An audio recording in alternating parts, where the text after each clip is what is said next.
한 주간 평안하셨습니까? 한 주간 잘 살아오셨나요? 또 버티고 인도하시고 또 이 기도의 자리까지 인도하신 하나님께 진심으로 감사드립니다. 우리 옆 사람에게 이렇게 좀 인사 나눴으면 좋겠는데요. 오늘 설교 제목이 나는 왜 여기에 있는 걸까? 이 제목입니다. 이렇게 한번 인사 나눠봅시다. 왜 여기에 계십니까? 시작. 왜 여기에 계십니까? 대답은요? 네, 다양한 대답이 있겠죠. 하나님의 부르심으로 말미암아 우리가 이 자리에 있는 줄 믿습니다. 지난주 목요일입니다. 그 한 순장님과 전화 통화했던 그 내용이 좀 기억이 납니다. 작년에 함께 사역했던 순장님이셔요. 근데 소식을 이렇게 건네 들으니까요, 암을 발견하게 되었다라고 이야기를 듣게 됐습니다. 그리고 이제 수술을 하게 되셨다 이야기를 들었습니다. 놀랐습니다. 그래서 순장님께 전화 연락을 드리고 안부를 묻고 또 대화를 나누고 기도하는 시간을 갖게 되었습니다. 대화를 나누는 중에요, 좀 깜짝 놀랐습니다. 왜냐면요, 순장님에게 이번에 찾아온 암이 세 번째 암이었습니다. 한 20여 년 전에 첫 번째, 그리고 몇 년 후에 두 번째, 그리고 얼마 전에 세 번째. 지난 시간들 얼마나 힘들고 어려우셨겠습니까? 치료하고 회복하는 시간들을 거치셨던 것입니다. 처음에 암을 마주했을 때는 너무나도 당황했던 그 이야기를 들려주시더라고요. 자녀가 셋인데요, 벌써 20여 년 전이니까 어렸을 때입니다. 5 가정이 이렇게 식탁에 이렇게 모여 있는데 갑자기 눈물이 왈칵. 하나님, 이 어린 자녀들 어떻게 해야 됩니까? 그냥 어린 자녀들이 있는데요, 눈물을 펑펑 쏟았던 그 이야기를 또 나눠주시면서 하나님, 저 좀 살려주세요 라고 했던 그 기억들을 담담하게 나눠주셨습니다. 그리고 대화하는 중에요, 이렇게 말씀하시더라고요. 목사님, 저는 병치레를 암으로 해요. 그렇게 말씀을 또 나누시더라고요. 이번에 어려움이 세 번째 마주하는 어려움이다 보니까요, 처음 마주했던 그 순장님의 질문과 지금 마주했던 순장님의 질문이 많이 달라졌습니다. 처음에는 하나님 왜요? 하나님 살려주세요. 이러한 울부짖음이었다면 이제는요, 하나님, 앞으로 남은 삶을 제가 어떻게 살아가야 됩니까? 그리고요, 하나님 왜 아직도 저를 이 땅에 남겨두셨습니까? 이 질문으로 바뀐 것입니다. 이 순장님의 이 마지막 질문이 좀 오래 마음에 남았습니다. 하나님 왜 아직도 저를 이 땅에 두셨습니까? 이 질문이요. 근데 이 질문을 곰곰이 생각해 보니까요, 이 순장님만의 질문이 아니더라고요. 오늘 살아가는 우리가 수없이도 던지는 질문이 이 질문이 아닐까 싶습니다. 하나님, 왜 저를 이곳에 세워주셨습니까? 하나님, 왜 아직도 저를 이곳에 머물게 하십니까? 삶에 마주하는 수많은 어려움과 또 문제 앞에서 마음이 무너질 때가 참 많습니다. 그때 우리는 묻게 되죠. 하나님, 나는 왜 여기에 있습니까? 오랫동안 기도했지만 응답되지 않는 그 문제 앞에서 또 하나님께 묻습니다. 하나님, 왜 저를 이 자리에 그토록 오랫동안 남겨두십니까? 오늘 본문의 말씀은요, 바로 그런 질문 앞에 서 있는 사람들에게 주시는 하나님의 말씀이자 사명입니다. 오늘 이사야서 62장의 말씀인데요, 이사야가 이 말씀을 선포할 때에는요, 예루살렘이 무너져 있었습니다. 성벽이 허물어져 있었죠. 백성들은 포로로 끌려갔습니다. 회복되리라는 기미가 전혀 보이지 않는 그러한 상황입니다. 백성들은 어떻게 생각했을까요? 망했다, 끝났다, 하나님이 우리를 버리셨다, 이렇게 모두 다 느끼고 있을 그때에 하나님께서는 전혀 다른 말씀을 하고 계십니다. 62장에 우리는 6절, 7절 말씀을 살펴보았는데요, 1절 말씀을 보니까 하나님께서는 그 땅을 향해서 무엇을 하기를 원하시는지 선명하게 말씀해 주십니다. 우리 1절 말씀인데요, 우리 같이 한번 읽어보도록 하겠습니다. 나는 시온의 이가 빛같이 예루살렘의 구원이 횃불같이 나타나도록 시온을 위하여 잠잠하지 아니하며 예루살렘을 위하여 쉬지 아니할 것인즉, 나는 시온을 위하여 잠잠하지 아니하며 예루살렘을 위하여 쉬지 아니하리라. 나는 잠잠하지 아니하며 쉬지 아니하리라. 백성들이 아무 소망이 없을 그때에 하나님께서는 이 말씀을 선포하십니다. 누구는 이 나는을 이제 예언자 선지자라고 표현합니다. 그런데 상관없습니다. 왜냐하면 예언자는 하나님의 말씀을 선포하는 자이기 때문에 그러합니다. 하나님의 선포죠. 잠잠하지 않겠다, 쉬지 않겠다. 근데 이 놀라운 말씀은요, 백성들이 아직 회복되기 전입니다. 그들이 또 심지어는요, 하나님 살려주세요 구하기도 전입니다. 그 전에 하나님께서 먼저 선포하십니다. 백성들이 하나님 도와주세요 찾기 전에 먼저 하나님께서 움직이십니다. 심지어는요, 하나님께서는 예루살렘에게 새 이름까지 지어줍니다. 이름을 지어준다는 것이 얼마나 큰 의미입니까? 4절을 한번 보시겠습니까? 4절, 다시는 너를 버림받은 자라 부르지 아니하며 다시는 내 땅을 황무지라 부르지 아니하고 오직 너를 헵시바라 하며 내 땅을 뷸라라 하리니 이는 여호와께서 너를 기뻐하실 것이며 내 땅이 결혼한 것처럼 될 것임이라.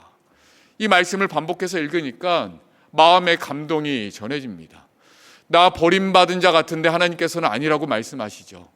나는 물이 없는 황무지 같은 땅 같은데 하나님은 아니라고 말씀하십니다. 그러면서 헵시바, 뷸라 이렇게 얘기하는데요, 이 헵시바는요, 내 기쁨이 그에게 있다라는 것입니다. 우리를 바라보시면서 나의 기쁨이 너에게 있다, 하나님의 탄성이 들어가 있는 그 이름입니다. 헵시바, 뷸라도 마찬가지죠. 내가 너를 기뻐한다, 너는 나의 기쁨이 되는 자다. 하나님께서 그렇게 불러주십니다. 그렇게 하나님께서는요, 회복을 선포하신 다음에 오늘 우리가 읽었던 6절의 말씀, 예루살렘을 향해서 이렇게 선포하죠. 같이 한번 읽어보겠습니다. 6절입니다. 예루살렘이여, 내가 너의 성벽 위에 파수꾼을 세우고 그들로 하여금 주야로 계속 잠잠하지 않게 하였느니라. 너희 여호와로 기억하시게 하는 자들아, 너희는 쉬지 말며. 그렇게 무너진 현실 가운데서요, 하나님께서는 너의 성벽 위에 파수꾼을 세우겠다 말씀하십니다. 여기서 너는 누구고 파수꾼은 누구입니까? 예루살렘아, 너의 성벽 위에. 이 너는요, 예루살렘입니다. 또 교회이죠. 성도들입니다. 파수꾼은요, 그 교회를, 또 그 가정을, 그 성도들을 함께 기도로 지켜나가는 사람을 파수꾼, 하나님과 함께 동역하는 자를 파수꾼, 이렇게 명칭하고 있는 것입니다. 그러니 오늘 이 말씀은요, 파수꾼이 우리를 금요일 밤인데 이 자리에 모여서 함께 기도하는 하나님의 동역자인 여러분들을 향해서 파수꾼 선포하시면서 왜 우리를 이 자리에 두셨는지 하나님께서는 알려주기를 원하시는 것입니다. 파수꾼으로 세움받은 우리가 깨달아야 할 것이 있습니다. 오늘 말씀을 통해서 4가지로 좀 살펴보려고 합니다. 첫 번째, 세움받은 자가 깨달아야 할 첫 번째 비밀은 무엇이냐면, 질문이 이렇습니다. 누가 세웠는가? 누가 세우셨습니까? 하나님이 세우셨다 말씀인데요, 우리 6절 말씀 오늘 반복해서 읽을 때에 그 말씀을 마음에 좀 새겼으면 좋겠습니다. 한 번 더 읽습니다. 6절입니다. 예루살렘이여, 내가 너의 성벽 위에 파수꾼을 세우고 그들로 하여금 주야로 계속 잠잠하지 않게. 네, 거기까지요. 내가 세우고 하나님의 말씀입니다. 이 세우고는요, 내가 임명했다, 내가 너를 세웠다. 동사의 시제는요, 완료입니다. 파수꾼을 세우고 내가 세울 거야 이렇게 말씀하시는 것이 아니라 이미 내가 세웠다, 나의 결정은 끝났다, 파수꾼 할 사람, 기도할 사람 모여봐라 이렇게 하나님께서 모집하는 것이 아니라 하나님께서 이미 임명하셨다입니다. 이 자리에서 우리가 하는 고백은 무엇이냐면, 하나님께서 나를 기도의 파수꾼으로 세우셨다라는 확신입니다. 내가 거하는 그 가정에 하나님께서 나를 기도의 파수꾼으로 세우셨다. 내가 일하는 그 직장에 하나님께서 나를 기도의 파수꾼으로 세우셨다. 이미 하나님께서 세우신 것입니다. 이미 하나님께서 우리를 세우신 것입니다. 어떻게 오늘 이 자리에 나오게 되셨습니까? 평소보다 많이 나오셨네요. 어떻게 나오게 되셨습니까? 누가 이렇게 가자라고 부르셨습니까? 아니면 이 시간의 흐름에 따라 기도해야지 이렇게 나오셨습니까? 아니면 중요하고 긴급한 기도 제목이 있어서 이 자리에 나오셨습니까? 기도하는 것이, 하나님 만나는 것이 너무 좋아서 사모하는 마음으로 달려오셨습니까? 그 이유는 상관없습니다. 그 이유가 어찌되었든 우리가 기억할 것은, 맞다, 하나님이 나를 기도의 파수꾼으로 이미 세우셨다. 하나님이 세우셨기 때문에 우리가 이 자리에 있는 줄 믿습니다. 때로는 기도 제목이 많으신 분들이 있습니다. 하나님, 저는 왜 이렇게 기도 제목이 많습니까? 또 기도를 하다 보면 국률하는 마음이 커서 이 사람을 위해서, 저 사람을 위해서 기도합니다. 그리고 누구를 위해서 기도하면 막 이렇게 눈물이 납니다. 다음 세대가 생각이 나고 이 한국교회 걱정이 나서 막 기도의 끈을 붙잡으면서 막 기도하시는 분이 있습니다. 그 이유는 무엇입니까? 우연입니까? 그렇지 않죠. 하나님께서 나를 기도의 파수꾼으로 이미 세우셨기 때문에 그렇습니다. 성경을 읽어보면요, 하나님께서 많은 사람들을 세우십니다. 근데 그들은 하나님 저 세워주세요 외치는 자가 없습니다. 하나님께서 모세를 불러 세우셨고요, 하나님께서 예레미야를 불러서 세우셨습니다. 느헤미야도 마찬가지죠. 베드로도 마찬가지입니다. 하나님이 부르셨기 때문에 하나님의 세움을 받고 그 자리에 있는 것입니다. 그래서 첫 번째 질문이요, 너무 중요하죠. 누가 세웠는가? 내가 세웠다. 이 하나님의 말씀을 마음에 새기며 하나님께 부름받은 자의 사명답게 이 기도의 자리를 함께 지켜나가는 우리 되기를 소망합니다. 두 번째 비밀은 무엇이냐면, 그렇다면 그 자리는 어떤 자리인가? 지키는 자의 자리입니다. 왜냐하면 파수꾼을 세우고 여기서 성경에 나와 있는 이 파수꾼이라는 히브리어 단어는요, 한번 좀 따라해 볼까요? 쇼메림. 네, 좀 표현 이상하죠? 쇼메림이라는 표현입니다. 그대로 번역하면은요, 지키는 자들, 쇼메림, 지키는 자들, 쇼메림. 이게 샤마르라는 동사에서 나왔습니다. 샤마르는요, 지키다, 보호하다, 파수하다, 이런 의미가 담겨져 있습니다. 근데 이 샤마르라는 동사는요, 성경에 곳곳에 많이 기록되어 있습니다. 창세기에 먼저 이렇게 등장하는데요, 창세기 2장 15절 말씀입니다. 같이 한번 읽어볼까요? 여호와 하나님이 그 사람을 이끌어 에덴 동산에 두어 그것을 경작하며 지키게 하시고, 여호와께서 사람을 이끌어 지키게 하셨다. 지키게 하신 것입니다. 에덴 동산을 잘 경작해라, 지켜라, 하나님께서 하신 거죠. 하나님이 사람을 통해 지키게 하셨다. 그리고 시편에도 나와 있습니다. 121편 4절 말씀 함께 읽어보겠습니다. 이스라엘을 지키시는 이는 졸지도 아니하시고 주무시지도 아니하시리로다. 여기서 지키시는 분은 누구십니까? 하나님. 창세기를 보니까 하나님께서 사람을 통해 지키시고, 시편 말씀을 보니까 하나님이 직접 지키십니다. 이 두 가지 지키다라는 동사를 보고 그 내용을 살펴보니까요, 이 말씀 속에도 놀라운 사실이 있습니다.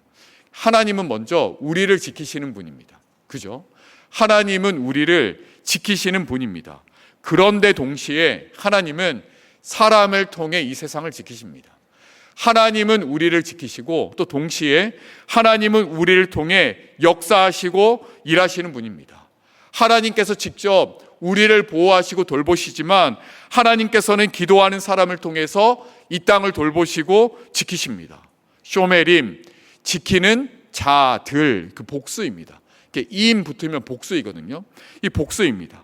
혼자가 아닙니다. 그래서 우리가 이 자리에서 함께 지키는 것입니다. 함께 기도하고요, 함께 그 성벽 위에 서 있는 것입니다. 파수꾼의 역할이 무엇입니까? 서서 지키는 것이죠. 군대에서 보초 서듯이 지키는 것입니다. 살피는 것입니다. 위험이 오면요, 알립니다. 한밤중에도 그 자리를 지킵니다. 떠나지 않습니다. 새벽에도 깨어 있어야 됩니다. 그 자리는요, 화려하지 않습니다. 어두컴컴합니다. 초라해 보이기도 합니다. 눈에 띄지도 않습니다. 그런데 파수꾼의 자리가 없으면 도시 전체가 위험합니다. 교회 전체가 위험에 처하게 되는 것입니다. 우리의 기도가 그러하죠. 세상을 알아주지 않지만, 그 누구도 박수 주지 않지만, 그러나 우리는 누군가를 위해서 기도하고, 또 누구는 자녀를 위해서 기도하고, 교회를 위해서 기도하고, 다음 세대를 위해서 기도하는 것입니다. 그리고 이 나라를 위해서 기도하는 것입니다. 하나님께서는요, 그 지키는 자리에 우리를 세워주셨습니다. 누구는 이거 별로 중요하지 않아 이렇게 생각할지 모릅니다. 그런데 하나님은요, 가장 조용한 자리, 가장 보이지 않는 자리, 그 자리는 가장 결정적인 자리야 말씀해 주시고, 그 자리가 바로 기도의 파수꾼의 자리임을 우리에게 확증시켜 주십니다. 그래서 우리를요, 성벽 위에 있는 깨어있는 사람으로 부르셨습니다. 그래서 우리를요, 기도로 공동체를 지키는 사람으로 하나님께서 세워주셨습니다. 쇼메림, 지키는 자들입니다. 이렇게 우리 옆 사람하고 인사했으면 좋겠습니다. 쇼메림, 이 자리를 함께 지킵시다. 시작. 쇼메림, 이 자리를 함께 지킵시다. 네, 함께 지킵시다. 한 가지 질문이 생깁니다. 그러면 이 쇼메림, 지키는 자들은 어디에 지금 서 있습니까? 또 오늘 말씀인데요, 6절 말씀을 보니까 예루살렘이여, 내가 너의 성벽 위에 파수꾼을 세우고, 성벽 위입니다. 성벽 위에 서 있습니다. 우리가 서 있는 곳이요, 성벽 위입니다. 상상해 볼까요? 그 성벽은 지금 상태가 좀 어떠합니까? 완성되어 있습니까? 완벽합니까? 그렇지 않습니다. 무너져 있습니다. 완전히 무너져 있습니다. 바벨론의 침략으로 성벽은 허물어져 있고요, 성전은 불탔습니다. 포로로 다 끌려가고 회복되지 않은 상태입니다. 하나님은요, 회복된 성벽 위가 아니라 무너진 성벽 위에 우리를 쇼메림, 지키는 자들로 세웠습니다. 어디예요?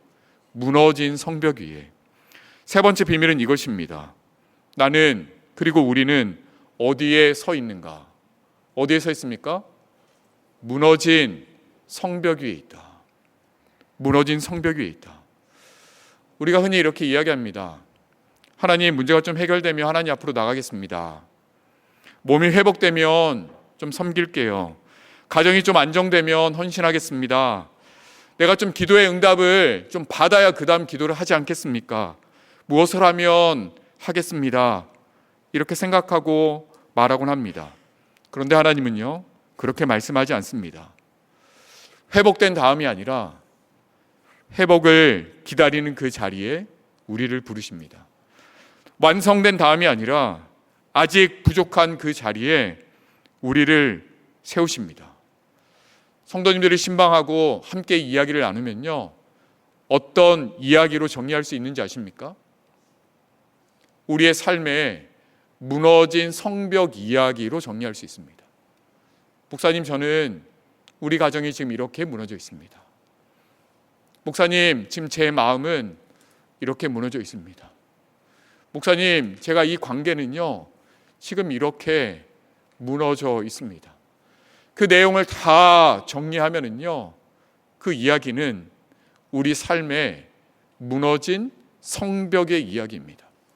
무너진 성벽의 이야기. 오늘 말씀과 똑같습니다. 우리 모두에게는 하나쯤은 무너진 성벽 이야기가 있습니다. 건강의 성벽일 수 있고, 가정의 성벽일 수 있고, 자녀의 성벽, 마음의 성벽일 수 있습니다.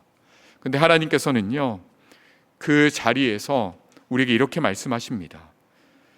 바로 그 무너진 자리에 내가 너를 지키는 자로 세웠다. 그 무너진 자리에 내가 너를 지키는 자로 세웠다. 무너진 성벽의 자리는 단순히 아픔의 자리가 아닙니다. 물론 아프죠. 힘듭니다. 그런데 하나님이 일하실 자리입니다. 하나님이 지금도 일하고 계시는 자리입니다. 다시 일으켜 세우는 자리이고, 그 무너짐은 단순히 아픔으로 끝나는 것이 아니라 회복으로 이어집니다. 그러니 그 자리는요, 아픔의 자리가 아니라 다시 하나님께서 부르시는 제 소명의 자리인 것입니다. 누가 그 무너진 자리의 성벽을 잘 알고 이해합니까? 그 성벽에 오랫동안 머물러 있었던 자입니다. 그 무너진 성벽에서 많이 울어본 자입니다. 어쩌면 우리들의 모습 아닙니까? 무언가 기도할 것이 있어서 이 자리에 나온 성도님들 아니십니까? 하나님, 이 자리가 무너졌습니다.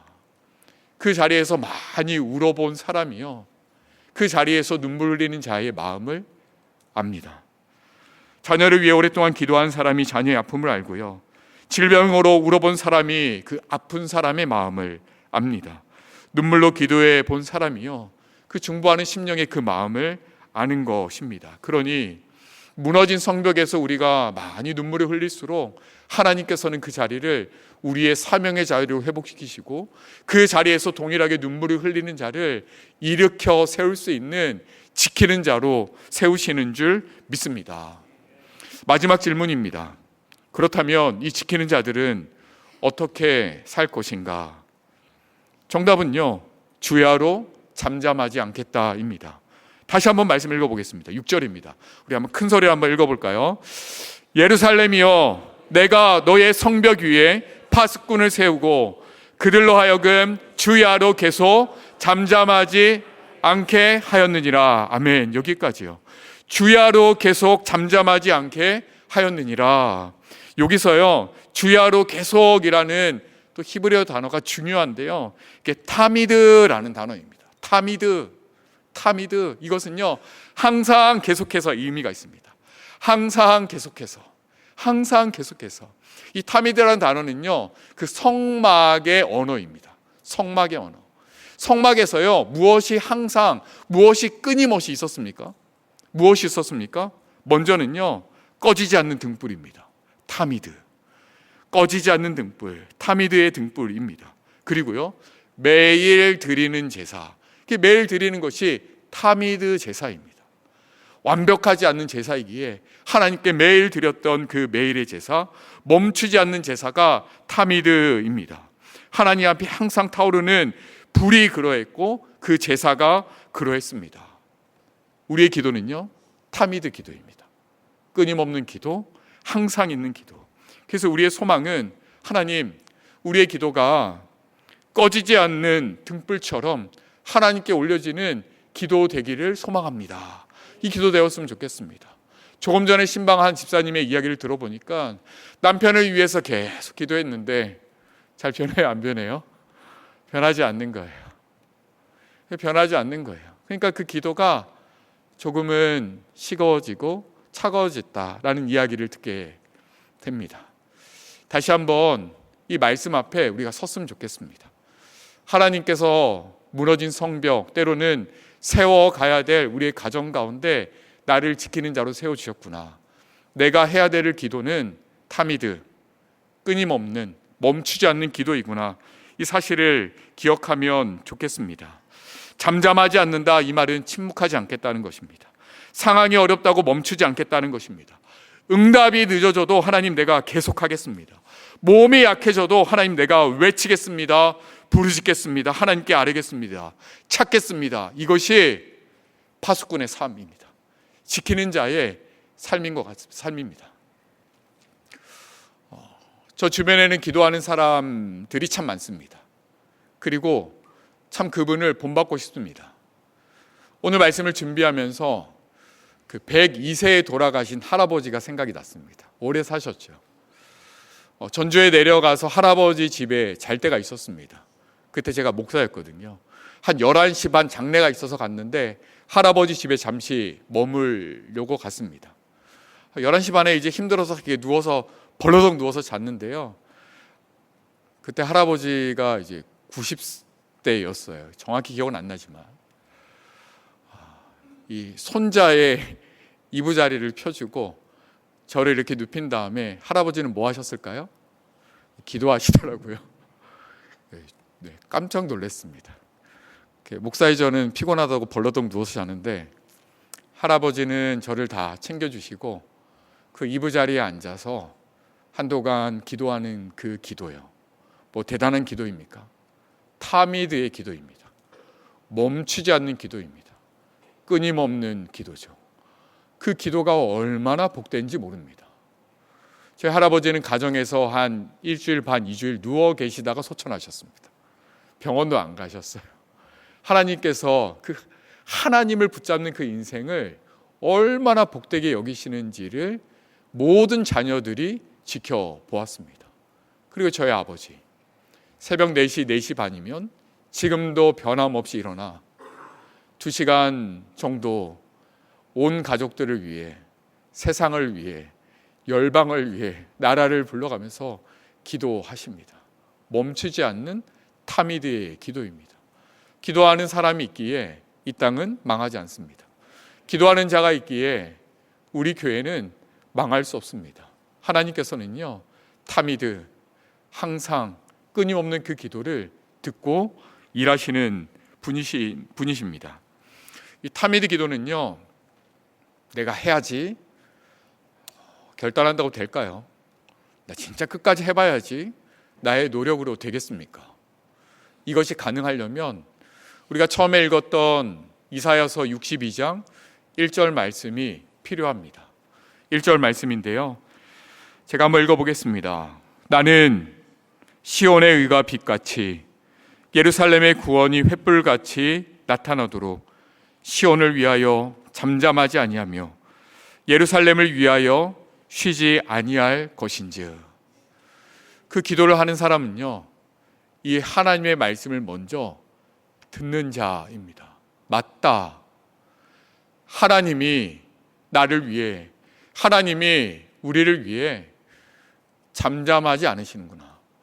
하나님이 우리 교회를 위해, 이 나라를 위해 하나님이 멈추시지 아니하시는구나.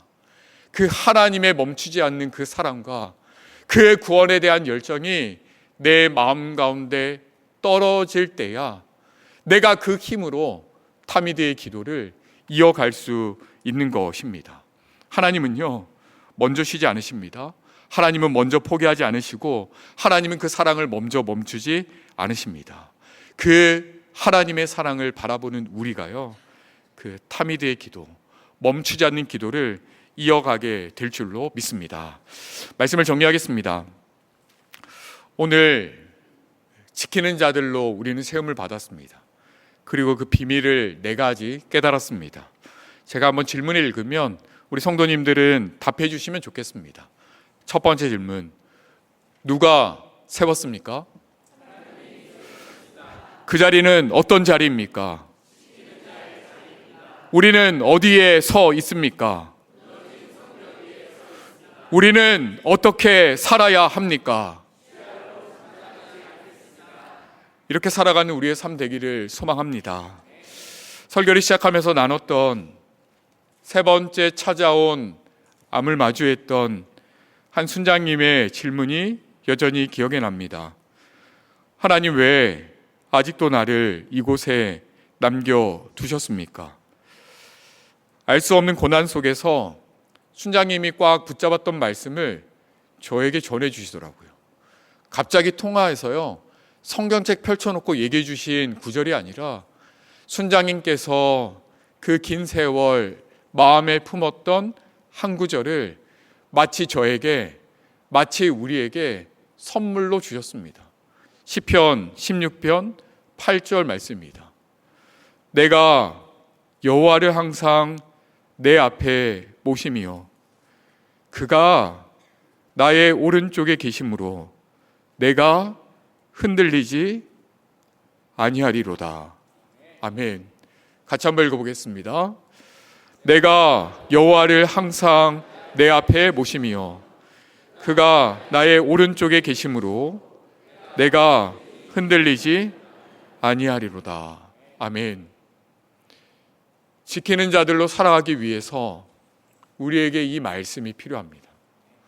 내 힘으로 할 수 없기에 변하지 않는 이 말씀이 우리에게 필요합니다. 순장님이 저에게 전해주신 이 말씀은 마치 파수꾼의 고백처럼 들렸습니다. 무너진 성벽 위에 아무것도 보이지 않는 칠흑 같은 캄캄한 밤일지라도 파수꾼은 여호와를 항상 내 앞에 모시는 자로 살아가는 것입니다. 그가 나의 오른편에 계시니 내가 흔들리지 아니하리로다. 예루살렘을 다시 세우기까지 쉬지 않으신 하나님, 그 하나님께서는요, 우리 가정이 다시 세워지기까지 쉬지 않은 하나님이신 줄 믿습니다. 우리 교회의 허물어진 무너진 곳곳이 다시 세워지기까지 우리 하나님은 쉬지 않으시는 하나님이신 줄 믿습니다. 우리가 해야 될 것은 무엇이냐면, 하나님, 우리를 위해 깨어 있어 주십시오. 우리는 무엇을 위해 기도해야 될지도 모르고 어떻게 구해야 될지 모르는 자입니다. 우리가 지켜야 되는 것은 무엇인지 아십니까? 하나님입니다. 하나님이 우리를 위하여 쉬지 않는다 하셨으니 하나님 멈추지 말아 주십시오. 그래서 7절 말씀을 보니까 이 표현이 있습니다. 또 여호와께서 예루살렘을 세워 세상에서 찬송을 받게 하시기까지 그로 쉬지 못하시게 하라. 파수꾼에게 이렇게 하는 거예요. 그로 쉬지 못하시게 하라. 그는 누구입니까? 하나님. 파수꾼의 책임은요, 하나님으로 쉬지 못하시게 하는 것. 우리가 깨어서 하나님, 우리를 위해 일하여 주시옵소서. 하나님, 우리를 위하여 일하여 주시옵소서. 그 기도하는 것이 우리의 사명인 줄 믿습니다. 지키는 자로 세움받는 우리가 이 밤에 세움받은 자의 비밀을 깨달았으니 그 하나님께 한 마음으로 힘써 부르짖는 이 밤 되기를 주님의 이름으로 축복합니다.